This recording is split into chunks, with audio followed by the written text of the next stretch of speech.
Chers auditeurs, bonsoir. Vous êtes embarqués ce soir pour la 51e édition de Fréquence Orage d'Acier, aux commandes Julien Lebel, avec ce soir Xavier Javel. Bonsoir. Étienne. Bonsoir. Charvet. Bonsoir.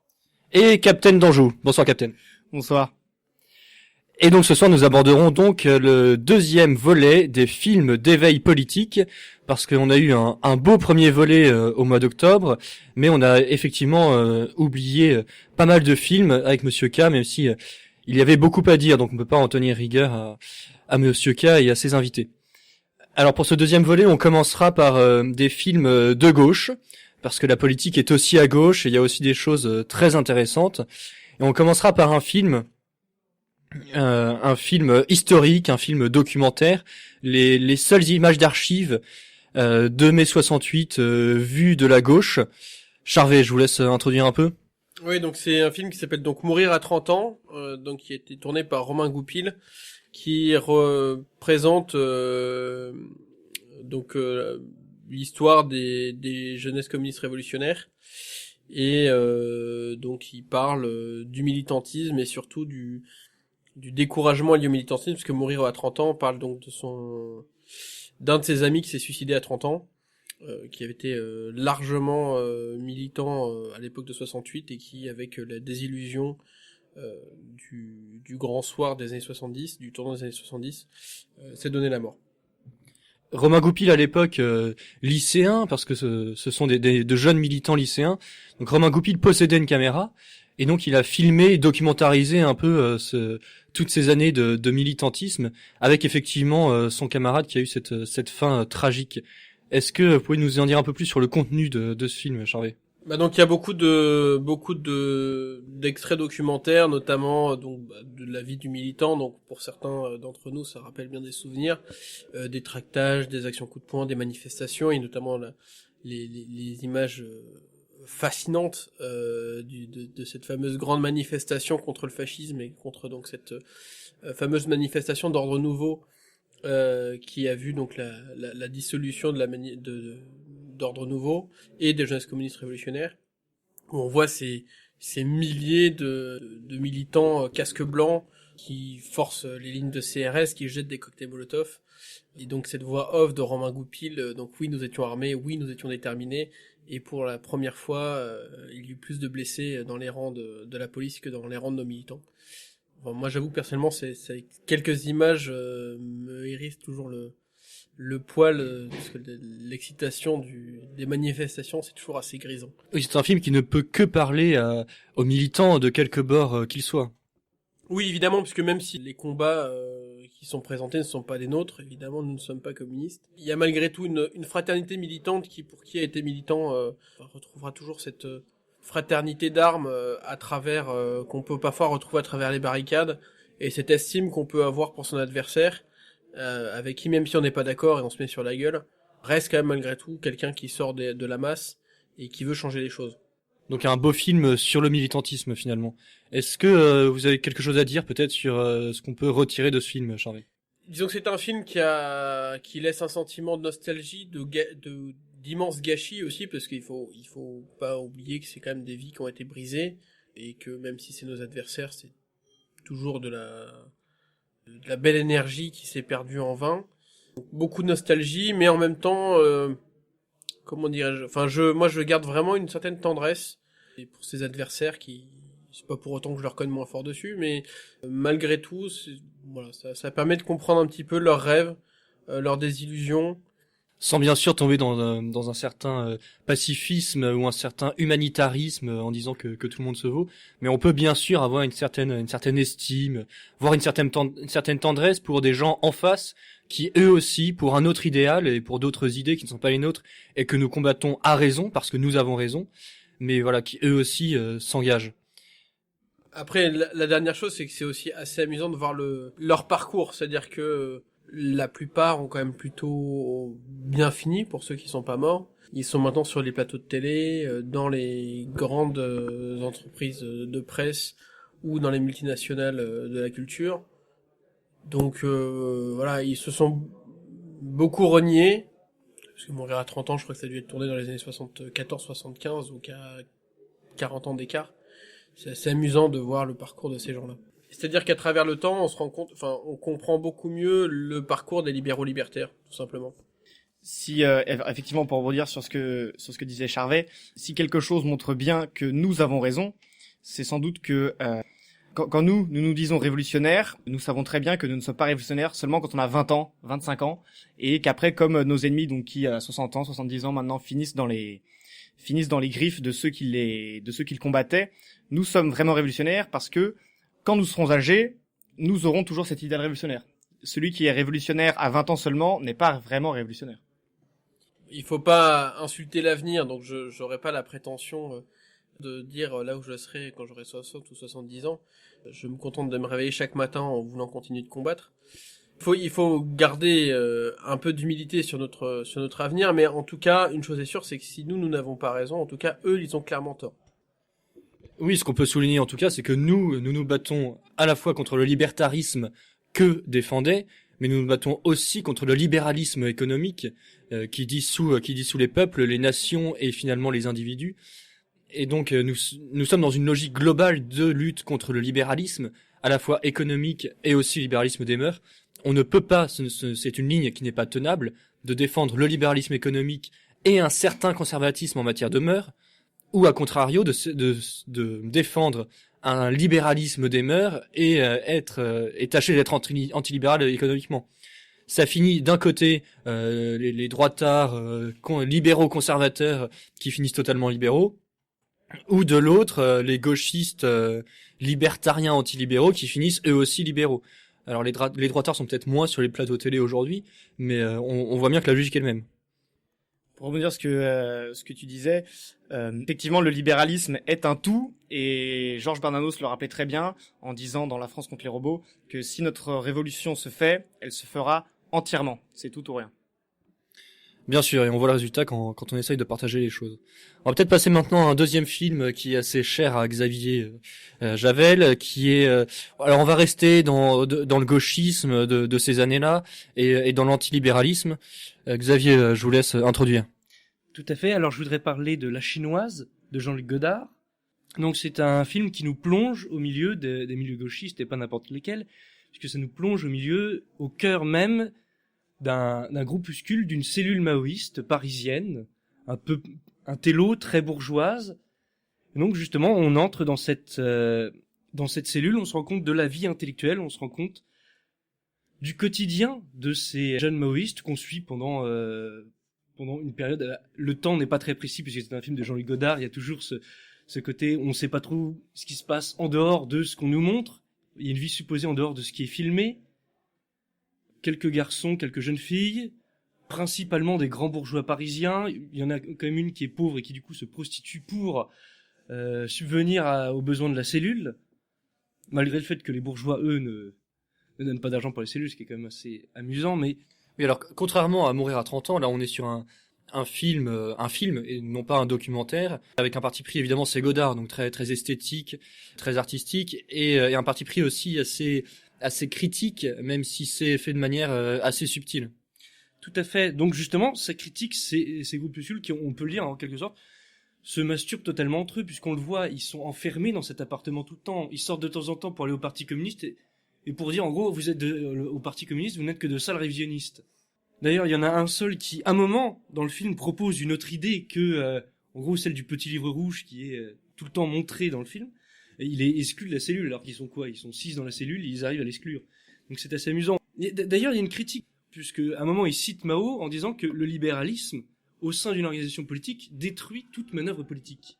Or, qu'est-ce qu'ils font, eux? Ils vivent dans un libéralisme des mœurs, totalement. Et c'est ce qui, justement, fait la déchéance de ce groupe, puisqu'à la fin, il se trompe en assassinant quelqu'un qu'il ne voulait pas assassiner.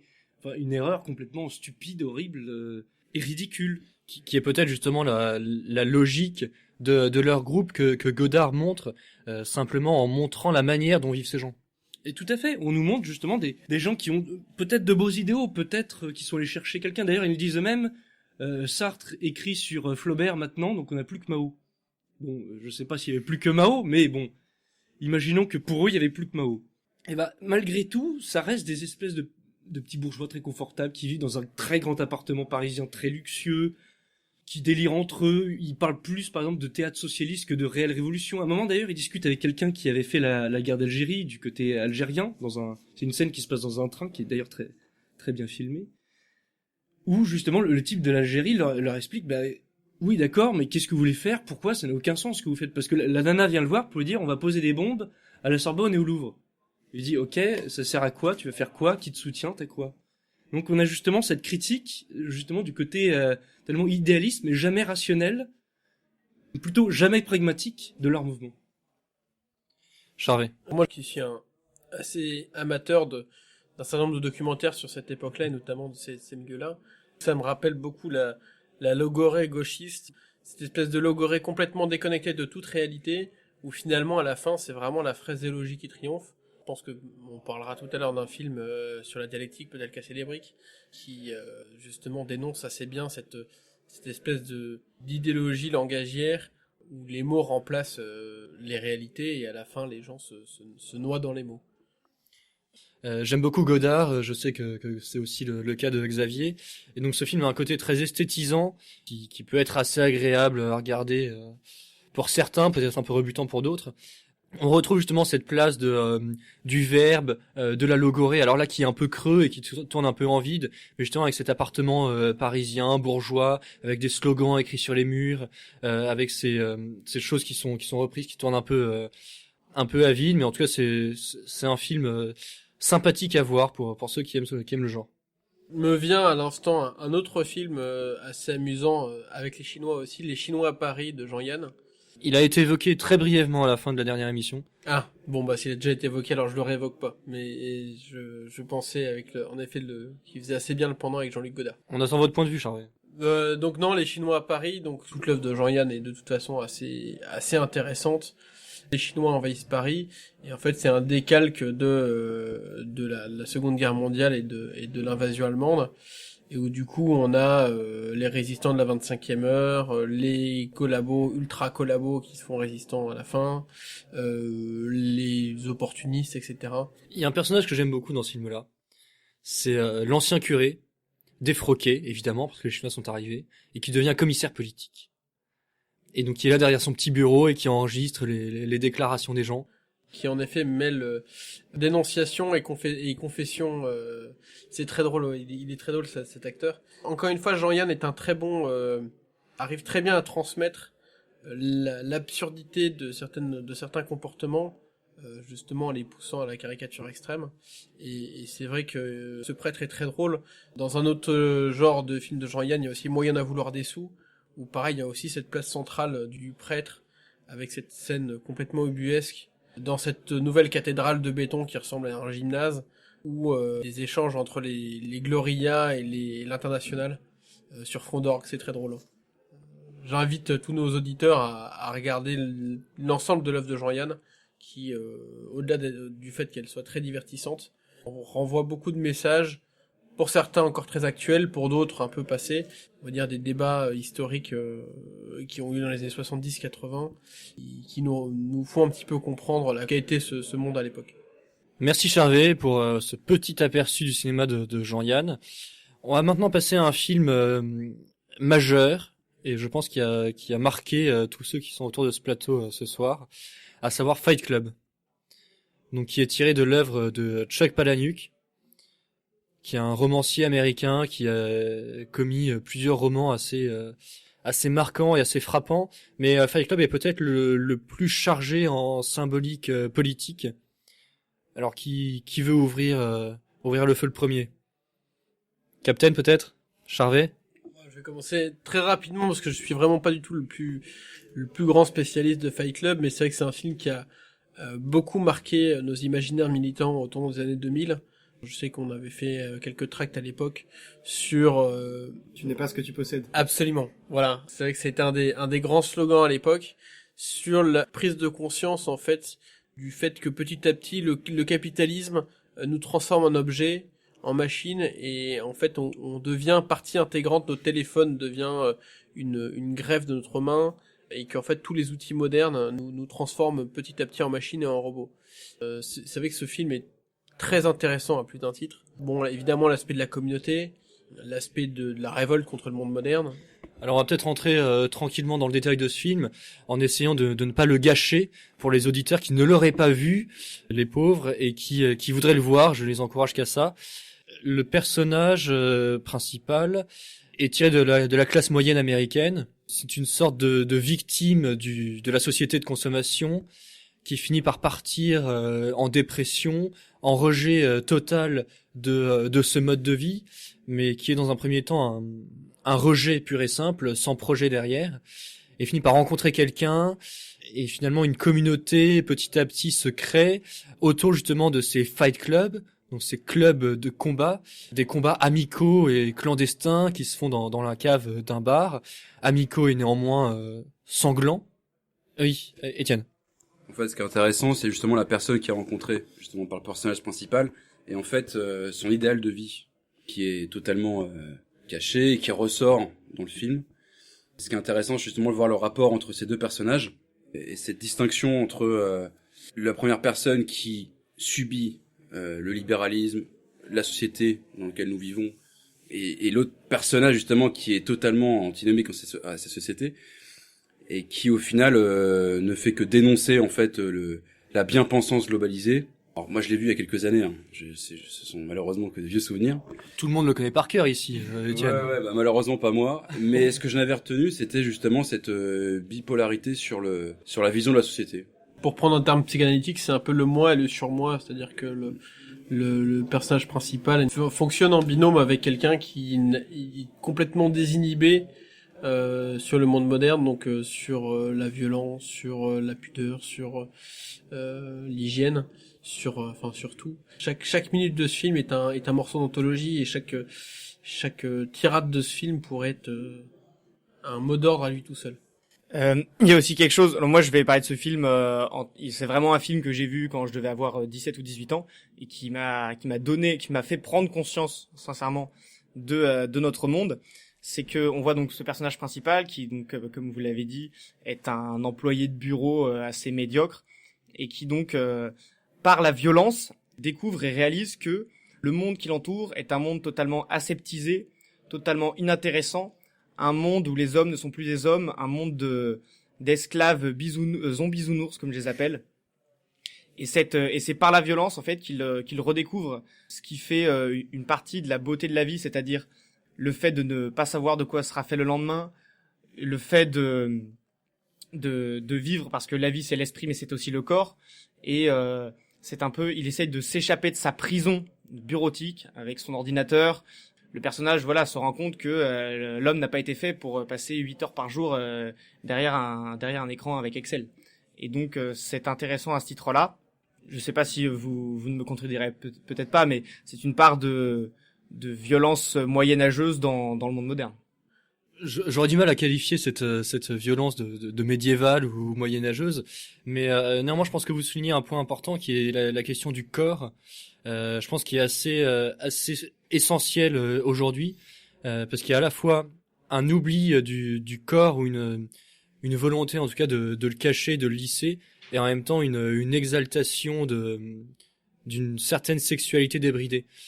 Alors c'est pas totalement le sujet du film, voire pas du tout, mais c'est une question qui sous-tend malgré tout, parce que donc le personnage est effectivement un employé de bureau moyen, médiocre, qui n'utilise même pas vraiment son esprit, même dans son travail ou dans sa vie, donc qui est totalement inféodé finalement à la société de consommation. Et c'est effectivement par la redécouverte de son corps par le combat qu'il arrive finalement à critiquer la société de consommation.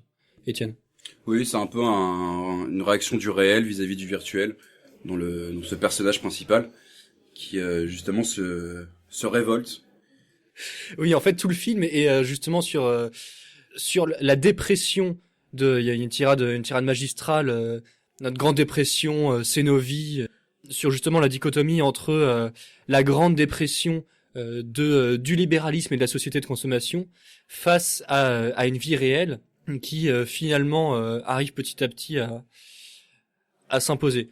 Peut-être quelques mots sur Fight Club pour terminer. Alors il y a deux scènes majeures ou deux moments majeurs du film qui me viennent à l'esprit. Au début et à la fin, au début, justement, quand il essaye de se chercher, de lutter contre ses insomnies, et de chercher peut-être un peu une raison de vivre, en voyant le malheur des autres pour se faire une raison sur sa situation personnelle, donc en allant justement dans des groupes de partage, de dialogue sur différentes maladies affreuses. Et c'est là justement où arrive Marla, l'arrivée de la femme, qui n'est pas vraiment la rédemptrice, mais qui est assez importante dans le film, et la fin du film, avec l'effondrement de ces immeubles, qui est l'effondrement justement du monde marchand. Charvet peut-être. J'aime beaucoup cette scène superbement filmée sur l'appartement donc du héros avec la table Ikea, enfin en fait son appartement c'est une photo d'un catalogue. La caméra tourne dans une poubelle avec la planète Starbucks. En fait montre le monde moderne où tout appartient à des entreprises privées. Je redis, chacune de ce film est un petit bijou qui fait réfléchir sur tellement de sujets que vraiment j'invite tout le monde à voir ce film ou à le revoir. Il a fallu plusieurs fois pour petit à petit voir des nouvelles choses à chaque fois. C'est effectivement un film à voir plusieurs fois. On va peut-être passer à un autre film. Je sens qu'Étienne trépigne. On va passer à un film un peu plus ancien et peut-être un peu plus léger, très sympa à regarder, qui s'appelle L'aventure, c'est l'aventure. Alors, il en avait été rapidement question à la fin du premier volet de l'émission sur les films d'éveil politique, mais on peut peut-être en dire un peu plus ce soir. L'aventure, c'est l'aventure, c'est un film de Jacques Brel, Lino Ventura. Charles Gérard, Aldo Machione et Charles Vénère. Voilà. Il y a aussi Johnny Hallyday qui fait un rapide passage. C'est atomique. Enfin, ce film est d'une drôlerie, d'une causticité terrible. Pour résumer rapidement l'histoire, un groupe de criminels qui se recyclent au tournant des années 70, comprenant que l'époque est aux idéologies, mais la logorée, etc. Et que, en fait, le meilleur moyen de faire des sous, c'est la politique, parce que la politique, c'est du show business. Comme dirait Jean-Yann. Voilà. Oui, c'est la phrase que je retiendrai de ce film, qui arrive à la fin du film. La politique, c'est du show business. La clarté dans la confusion. La confusion dans la clarté, pour définir l'action politique. Oui, c'est amusant parce que dans ce film, en fait, donc, comme disait Charvet, ce sont cinq malfrats qui se rendent compte qu'ils n'arrivent plus à vivre de leurs méfaits en pillant simplement, en faisant des braquages de banques dans la rue. Et donc ils prennent une formation où des gens qui ont des activités politiques ou crypto-politiques viennent les former sur ce qu'est un maoïste, un léniniste, un stalinien, etc. Et donc c'est absolument amusant parce qu'ils n'y comprennent absolument rien. Et à la fin, donc l'homme qui organise cette rencontre avec ces hommes politiques dit « Si vous n'avez rien compris, c'est que vous avez tout compris ». Et ce film est intéressant à plus d'un titre puisque premièrement, effectivement, il est très divertissant. C'est le vieux cinéma français que nous aimons. Je crois que c'est un film de 1975, si je ne dis pas de bêtises. C'est le cinéma à la Audiard avec des dialogues succulents, des scènes burlesques. Voilà, il amène une réflexion sur la politique. Jean, un petit mot sur ce film. Ouais, alors je crois que le film je crois que c'est en 72 ans. Et en fait, ce qui est intéressant, c'est si on se remet dans le contexte, en fait, on est donc post 68. Le film tourne en dérision, en fait, toute cette anarchie politique de cette époque, que ce soit à gauche, à droite, à l'extrême droite. Les idées foisonnaient et les choses évoluaient. C'est-à-dire que on sortait de l'après-guerre et on partait vraiment dans une nouvelle idéologie qui anticipe après les 30 piteuses. Donc on est encore dans cet imaginaire, en fait, politique où on peut encore changer les choses. Derrière, une scène qui est hyper intéressante, c'est quand ils se retrouvent dans le restaurant et ils font passer alors un militaire, un maoïste, un communiste, etc. Et justement, c'est là où ils comprennent rien. L'autre, il parle d'une Ferrari, il parle de vitesse automatique. Aldo Machione, il fait, enfin, voilà, c'est un grand bordel. Et ce qui est intéressant, c'est qu'on a affaire à des mecs qui sont encore enracinés. C'est-à-dire dans le sens où il y a deux Italiens, donc Aldo Machione et Lino Ventura. D'ailleurs, c'est la scène où ils se rencontrent, c'est intéressante parce que c'est un film français et en fait, les mecs se rencontrent en Italie. La scène se passe en italien, mais il y a pas de sous-titres. Et ça, c'est assez unique. D'ailleurs, c'est marrant parce qu'au début, Lino Ventura, lorsqu'ils se font contrôler à l'aéroport, dit non, je le connais pas. Et puis en fait, il se rend compte que Aldo Machione est encore plus un gros brigand que Machione. Mais ce qui est intéressant, c'est que des personnes qui sont de la vieille époque. Ce sont des Italiens. Alors, il y a un Belge aussi, avec Jacques Brel, etc. C'est-à-dire que déjà, ils viennent d'autres pays qui n'ont pas encore connu ce bordel politique entre guillemets qui est en train de se passer en France, qui est tout récent et qui est très nouveau. Et donc, il y a ce rapport aussi, ce rapport culturel en fait à la politique qui est différent d'un Français, en fait, qui aurait vécu 68, qui avait 20 ans en 68, etc. C'est des mecs qui ont 30, 40, 45 balais à ce moment-là, et qui sont, pour la plupart, étrangers. Et donc, il y a ce rapport, en fait, sur toute la première partie du film qui est très intéressante, sur la politique, le mouvement politique français à ce moment-là. Et après, ils partent également sur la politique internationale, justement, entre les communistes, en Amérique du Sud, la CIA, etc., etc. Donc, en fait, ils essayent à la fois de parler du bordel politique français du moment et également des relations internationales sous une vue très très comique et sur des scènes assez burlesques. Et il y a également aussi une critique du secrétariat américain libéral avec cette scène où Smith & Wesson vont justement parler d'un avion qui se fait détourner, et on voit énormément de secrétaires à l'américaine qui sont par dizaines dans un open space, ce qui est très nouveau pour des Français à l'époque, parce qu'on voyait ça avec des grands yeux, et ça rejoint on parlait de ça tout à l'heure. Ça n'existait pas encore en France à ce moment-là. En tout cas, c'est un film très sympa à voir, que je recommande de voir. Captain, un dernier mot là-dessus. En fait, c'est un film qu'on peut rapprocher avec le livre qui s'appelle La psychologie des foules de Gustave Le Bon, puisque donc ce film nous montre effectivement, comme vous disiez, des hommes voilà éduqués à l'ancienne, des hommes de l'ancien temps, qui sont immergés dans ce nouveau brouhaha politique, dans toutes ces nouvelles croyances, toutes ces nouvelles idéologies qui foisonnent et qui n'ont aucun fondement. Et donc ce livre, La psychologie des foules de Gustave Le Bon, qui est écrit en 1895, où il parle déjà de l'effacement des anciennes croyances. Toutes les civilisations se sont toujours bâties sur des croyances très solides, quasi religieuses. Et déjà avec la société post-révolution française et post-révolution industrielle, Gustave Le Bon, à l'aube du XXe siècle, il dit très bien que toutes ces nouvelles idéologies qui vont foisonner vont être vraiment sans durée. C'est-à-dire ce qu'on voit aujourd'hui, il y a eu tellement de mouvements politiques différents ces 70 dernières années que pendant peut-être le millénaire qui l'a précédé. Donc à ce titre-là, ce film est intéressant à voir puisque il montre un peu voilà le début, la partie immergée de l'iceberg de la politique qu'on voit aujourd'hui. Juste une phrase à retenir de ce film, si je me rappelle bien. C'était le tueur à gages qui blessait des dirigeants de droite pour faire accuser la gauche et qui était payé par l'extrême droite. Voilà, c'est un bon résumé du film. Effectivement, c'est un point assez important, assez intéressant du film. Monsieur Cal avait évoqué déjà dans le premier volet de cette émission sur les films d'éveil politique. Et c'est maintenant l'heure de la pause musicale.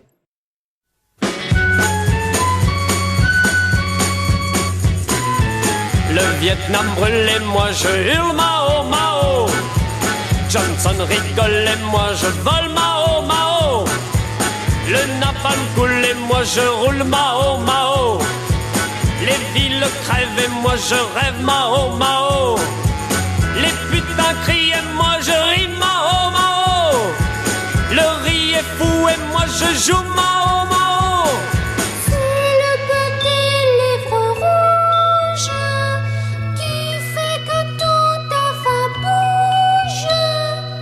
L'impérialisme dicte partout sa loi. La révolution n'est pas un dîner. La bomba est un tigre en papier. Les masses sont les véritables héros. Les ricains tuent et moi je mue Mao Mao. Les fous sont rois et moi je bois Mao Mao. Les bombes tonnent et moi je sonne Mao Mao. Les bébés fuient et moi je fuis Mao Mao. Les Russes mangent et moi je danse Mao Mao. Diable dénonce, je renonce Mao Mao. C'est le petit livre rouge qui fait que tout enfin bouge. La base de l'armée, c'est le soldat. Le vrai pouvoir est au bout du fusil. Les monstres seront tous anéantis. L'ennemi ne périt pas de lui-même. Mao Mao. Mao Mao. Mao Mao. Mao Mao. Shame. Shame. Shame. Shame. Shame. Shame. Shame. Shame. Chers amis auditeurs, bienvenue pour ce Hall of Shame un peu particulier puisque je n'étais pas avec les camarades à l'antenne pour l'enregistrement. Je voudrais remercier cette semaine Neuse Force qui nous a envoyé un don de 40 € sans contrepartie et qui nous met le message suivant. Bonjour, merci pour vos émissions dont j'apprécie la liberté et l'engagement. Pas de compensation mais une suggestion. Je pense qu'une émission sur la génétique des populations, voire biodiversité humaine, serait intéressante, bien que sûrement risquée et peut-être hors la loi, compte tenu du climat délétère de la liberté d'expression en France. Et il nous met un lien vers le site de secherbernard.free.fr. Vous pouvez retrouver ça pour accéder à son contenu. En tout cas, je souhaite bonne continuation à toute l'équipe d'Orage d'Acier, cordialement. Il nous fait un don très généreux de 40 €. Merci encore à vous, Nuzforce. Merci pour votre message. Mais écoutez, je prépare une émission, en effet, sur la question du réalisme biologique. Je vous rappelle, vous pouvez commenter sur nos pages, sur la chaîne YouTube. Vous pouvez commenter, évidemment, en bas de cet audio sur le site de la radio Méridien Zéro. Je remercie également nos amis de Québec Liberata pour leur repost demain. Également aussi à nos camarades de Méridien Zéro pour leur post hebdomadaire. Retrouvez les conférences de nos amis de Dextra sur leur site internet ainsi que sur leur page Facebook, dextra.fr. Vous pouvez nous retrouver aussi en collaboration sur le blog oragedacier.info et vous pouvez vous rendre tous les vendredis à leurs conférences qui se tiennent à Paris dans le 5e arrondissement. Toutes les infos sur internet. Voilà, je vous salue, je vous dis commentez, likez, partagez nos contenus afin de les faire connaître si vous avez aimé. Voilà, je vous dis à la semaine prochaine. Chers auditeurs, nous sommes maintenant de retour après cette pause musicale avec Mao Mao de Claude Chan, tiré de la BO de La Chinoise. On va maintenant passer un peu de science-fiction. On a plusieurs films dans notre liste de science-fiction avec des choses très intéressantes. On va peut-être commencer avec Bienvenue à Gattaca. Charvet. Bienvenue à Gattaca, donc c'est un film sur donc en fait un monde génétiquement parfait, c'est-à-dire que les enfants sont sélectionnés, sont pré-triés à la naissance. Le héros du film, donc avait tout pour réussir, devait partir dans l'espace, sauf qu'il a eu un accident, qu'il est en fauteuil roulant, et que un autre prend sa place, c'est-à-dire se fait opérer, a le même visage que lui. Évidemment, comme tout est sur la base de l'ADN, il a des petites poches de sang sur les doigts, parce qu'il y a des tests ADN pour pouvoir rentrer dans les bureaux. C'est un film, en fait, qui réfléchit sur la notion d'eugénisme, de technologie poussée à l'excès. C'est un film qui pose beaucoup de questions, vraiment sur la question plus bioéthique. J'invite tout le monde à le voir, parce que ça pose vraiment je sais que ça m'a laissé un souvenir assez vif. Xavier. Moi, ce que j'ai trouvé intéressant dans ce film eugéniste, c'est que les penseurs transhumanistes actuels, notamment au sein de Google ou d'Apple, ressemblent de plus en plus à ce film. Malheureusement, si on ne gagne pas en quelque sorte, Gattaca, ça sera un film un peu démodé sur quelque chose qui est déjà arrivé, et non pas un film de science-fiction, parce que encore, il y a d'autres films de science-fiction dont on va parler qui mettent en garde, mais qui ne seraient plus crédibles aujourd'hui d'un point de vue vraiment copier-coller, pardon. Alors que ce film-là, on retrouve vraiment, mais c'est presque effrayant de voir les similitudes qu'il y a entre ce qui est présent dans le film et ce qu'on nous propose petit à petit. Il suffit. Moi, j'ai passé un moment, une journée, à regarder les articles de Combini sur internet. C'est une chose très compliquée, j'étais très malade. Faut pas faire ça quand on n'est pas très malade. Après j'ai vu ça, mais je me suis dit ça c'est bizarre, ça me rappelle ce film avec Jude Law. Bah oui, c'était ça, c'était Bienvenue à Gattaca, parce que peu à peu on a ça, mais vraiment cash.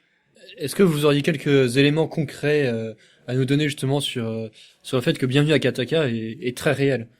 Alors tout à fait, puisque on a notamment les penseuses, on dit en France les penseuses du genre, mais plutôt des penseuses féministes dans les universités américaines, en gros les social justice warriors. Penseuse est malgré tout un néologisme extrêmement laid, je me permets de le souligner, et justement extrêmement féministe. Les penseurs de type féminin présents dans les universités de type féminin américaines, on propose aujourd'hui des choses très proches de l'eugénisme présent là-dedans. C'est-à-dire, on dit en gros, il faut arriver à une productivité totale en modifiant l'homme. Et notamment, ça me rappelle un propos d'Angela Davis qui disait « La libération de la femme, c'est le travail, c'est l'entreprise. Vous vous libérez en devenant de bons esclaves. » En devenant des hommes, quoi. Charvet. Dans la question de l'eugénisme, il y a un chiffre tout simple aujourd'hui, c'est 98%. C'est le nombre d'enfants trisomiques avortés aujourd'hui. Donc en fait, on se rend compte que l'eugénisme, il est déjà là, sur une maladie génétique. Mais petit à petit, l'avortement se développe pour des choses beaucoup plus bénignes qui vont parfois d'un bec de lièvre à une mauvaise date d'accouchement qui tombe au milieu des vacances. Et donc il y a toutes ces questions aussi de manipulation génétique. Donc récemment en Angleterre, il y a eu une expérience avec un enfant créé à partir de 3 ans, enfin de 2 embryons et d'un sperme.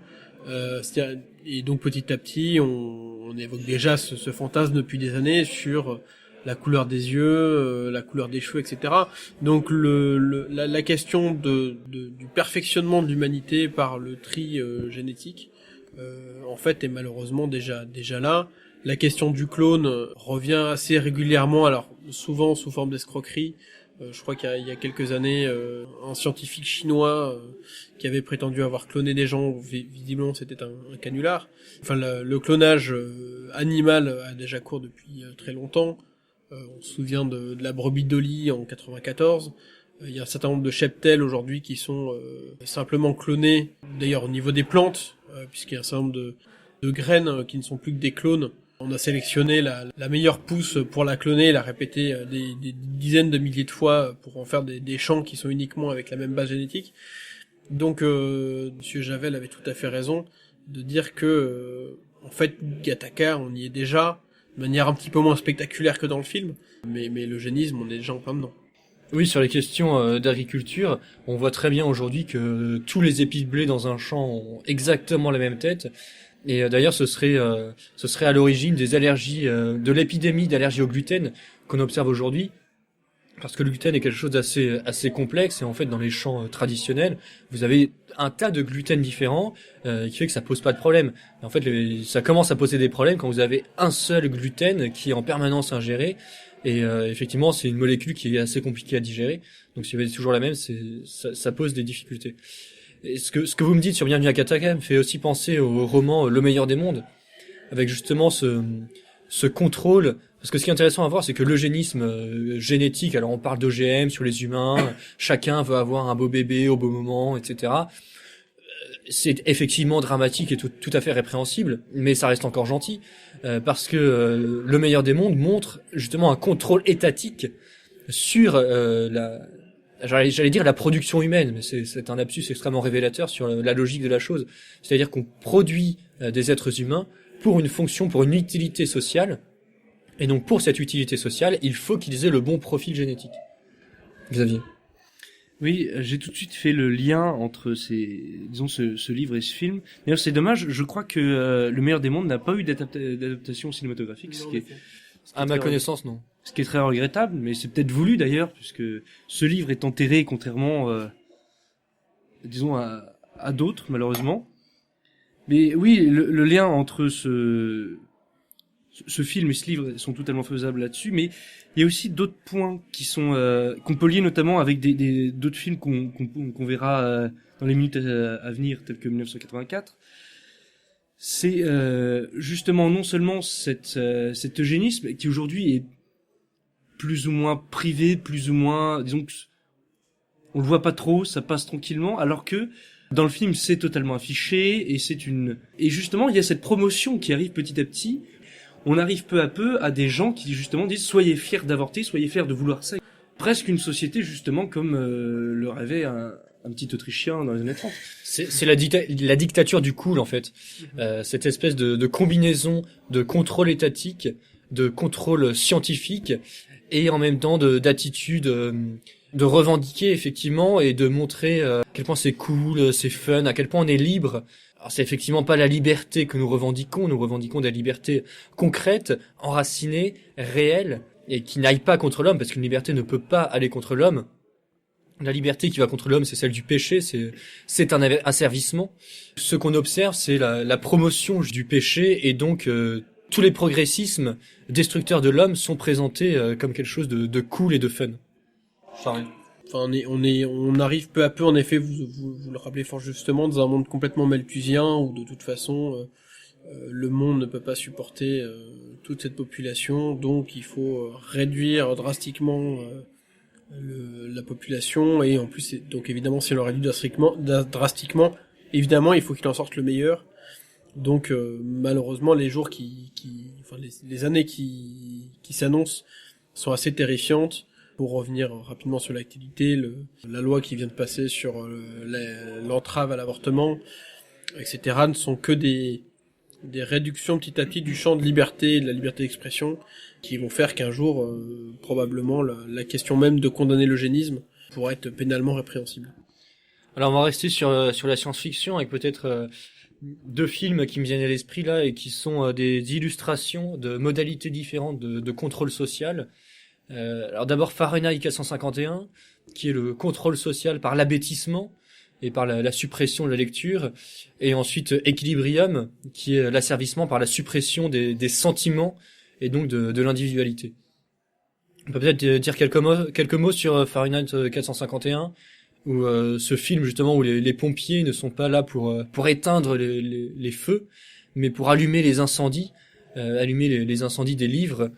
Charvet. Bon, c'est un film en effet qui érige l'autodafé en devoir d'État. Enfin oui, en devoir d'État, c'est ça. On est tout à fait dans l'inversion qui est notre monde actuel, où ceux qui sont censés diffuser le savoir en fait sont là pour le détruire. Les services publics tels qu'on les imagine, comme les pompiers, etc., sont là pour détruire plutôt que pour protéger. C'est un très bon film. Le livre est très bien aussi. Effectivement, ce que vous disiez sur donc l'État qui normalement devrait avoir le devoir de nous éduquer et de faire de donner le bonheur à sa population être détruite dans ce film. Ça me rappelle, je crois que c'est dans l'Éthique à Nicomaque d'Aristote, où il dit justement que un gouvernement qui veut se maintenir par tous les moyens possibles aura soin de garder sa population dans un état d'abrutissement constant et de pauvreté pour qu'il soit si occupé aux choses quotidiennes de la vie pour ne pas voir en cet état qui lui veut du mal un ennemi. Bah alors c'est l'éternel du pain et des jeux. Après je vous reprendrai, je me permets de vous reprendre. Moi personnellement, en réalité, je ne suis pas pour que l'État instille le savoir. Je suis pour que l'État soit discret et permette aux familles d'instiller le savoir. Mais pour moi, c'est pas l'État d'instiller le savoir parce que on en voit la conséquence aujourd'hui. Oui, ils instillent le savoir républicain, on en voit les conséquences. Oui, mais justement, on voit bien encore une fois que ce film d'anticipation ou de science-fiction est extrêmement actuel. On observe aujourd'hui l'abrutissement ou l'abêtissement des masses par l'éducation nationale, d'une part et de manière extrêmement directe, mais aussi par le dispositif médiatico-publicitaire dans lequel on baigne tous. On va peut-être parler maintenant d'Equilibrium. Alors, j'ai trouvé moi un beau film de science-fiction, alors que j'ai vu directement en anglais sans sous-titres. Alors j'ai peut-être pas bien suivi toutes les subtilités, mais cette idée est assez intéressante de supprimer les sentiments. Je pense que Charvet, vous avez quelque chose à nous en dire. Alors c'est un très beau film. Enfin esthétiquement, c'est vraiment de très belles images, une très belle bande originale. Donc en effet, Equilibrium tue les gens qui ont des sentiments. Et en fait, donc c'est un sujet d'ailleurs qui est aussi un peu actuel, puisque évidemment c'est une population qui prend son cachet tous les matins. Et donc on rejoint là les débats sur la dépénalisation de la drogue, etc. Les sentiments, les sens sont complètement atrophiés, et où en fait finalement l'homme n'est plus qu'une machine qui ne sert finalement pas à grand chose. C'est un assez beau film qui se regarde très bien. J'en garde un assez bon souvenir. Jean-Étienne. Moi, ce que j'avais bien aimé dans ce film Equilibrium, c'est pareil, j'ai vu il y a quelques années aussi, c'était le contrôle assez fascisant aussi des enfants qui contrôlaient les parents, notamment le fils de Christian Bale, et qui était assez intéressant, qui montrait que cet État utilisait tous les moyens pour pouvoir contrôler ses citoyens. Effectivement, on sait bien que la propagande passe d'abord par les enfants, parce que c'est eux qui sont le plus malléables et qui donneront le plus d'avenir à l'idéologie en question, et que en plus, eux peuvent justement dénoncer leurs parents, comme ça s'est vu dans l'Union soviétique. Et même sous le Troisième Reich, c'est comme ça que ça fonctionnait. C'est effectivement les enfants qui étaient endoctrinés et qui étaient aptes à servir le régime. Alors demain, effectivement, quand ils sont adultes, mais dès aujourd'hui, notamment en dénonçant leurs parents, ce qui est assez terrifiant quand on a une vision traditionnelle ou révolutionnaire conservatrice comme la nôtre, de défense de la famille et de la communauté, de la famille comme première société et comme cellule de base de la société. Xavier. Et je pense que justement là-dessus, on pourrait tout de suite faire le lien avec le prochain film, du film dont j'aimerais parler, qui est 1984, avec John Hurt comme acteur principal et qui est l'adaptation bien connue du roman d'Orwell. On a justement Oui, le roman d'Orwell a fait le sujet de la toute première émission de Fréquence Orage d'Acier, à laquelle je me permets de vous renvoyer.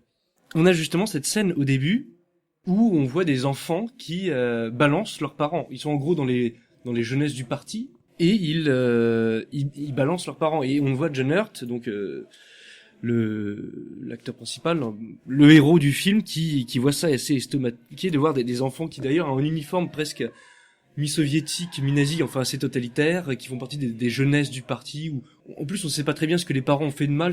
On les voit qui se font dénoncer par leurs enfants, et leurs enfants qui leur hurlent dessus, qui leur crachent dessus. Et justement, il est écrit dans le livre, et c'est très bien présenté aussi dans le film, que la plus grande peur des parents dans la société de 1984, c'est d'être dénoncés par leurs enfants. Alors après cette page de science-fiction, on va peut-être revenir à des films plus historiques, mais aussi plus sombres. Je voudrais parler un peu de Europa, de Lars von Trier. Apparemment, je suis le seul autour de ce plateau à l'avoir vu.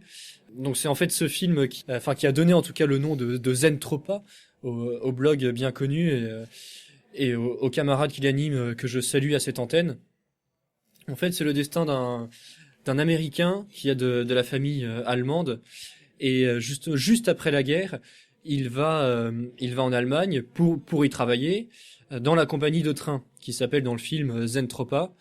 Et donc on voit, donc c'est un film qui est tourné en noir et blanc et je trouve que ça représente assez bien l'esprit ou la tonalité de cette période, de cette Allemagne d'immédiate après-guerre. Et donc il travaille dans la compagnie de train et on voit tout au long du film cette société allemande qui est pas encore en train de se reconstruire en fait. On voit à la fois différents commissaires politiques qui ne sont évidemment pas nommés comme ça, qui vont voir les gens et en particulier le président de la société de train pour l'interroger sur ses différentes activités pendant tout le régime nazi. Donc il a justement le questionnaire qu'il a à remplir, dont Herzinger parlait dans le recours aux forêts, la culture du questionnaire. Le questionnaire et le vote, je vous renvoie à l'ouvrage d'Herzinger. Et on voit aussi les derniers résistants à l'arrivée des Alliés, qui sont les Werwolf. Donc voilà, c'est un film qui est assez intéressant sur tous ces aspects-là, qui est assez beau. Voilà, Lars von Trier fait des films souvent assez esthétiques, assez sombres, parfois troublants. Europa n'est pas du tout le plus troublant de ses films, mais c'est un beau film. Si on accepte de rentrer dans son imaginaire, de se laisser porter, regardez-le. Il y a un deuxième film que je voulais rapprocher de celui-là, qui a été tourné bien avant, 20 ou 30 ans avant, qui est Le Troisième Homme, qui se passe pour le coup à Vienne, mais qui est aussi cette Vienne d'après-guerre, qui est aussi partagée comme Berlin entre les différentes puissances.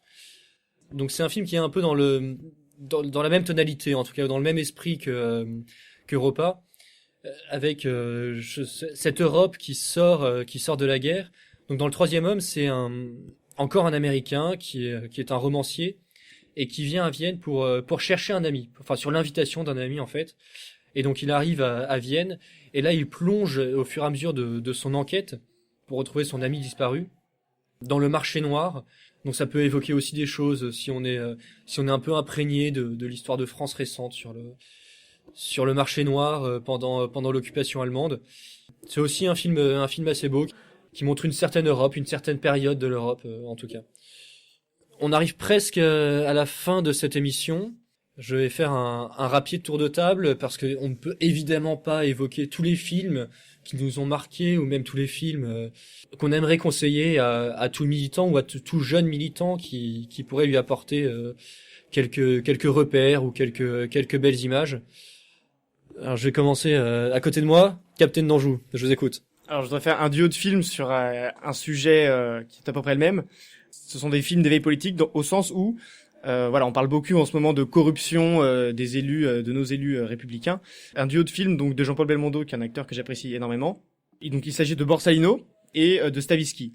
Borsalino, c'est un film avec Alain Delon, tourné en 74, où on peut très bien voir en fait les rapports entre cette mafia marseillaise, cette pègre qui s'accommode très bien de députés républicains pour, si vous voulez, s'appuyer pour faire ses méfaits.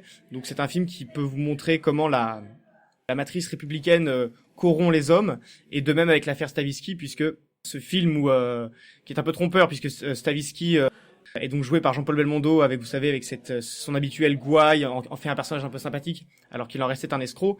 Mais on voit que Stavisky, prétendu suicidé, est en fait assassiné sur ordre des ministres, sénateurs corrompus qui voulaient se protéger. Charvet. Alors moi j'ai une série des milieux des années 70.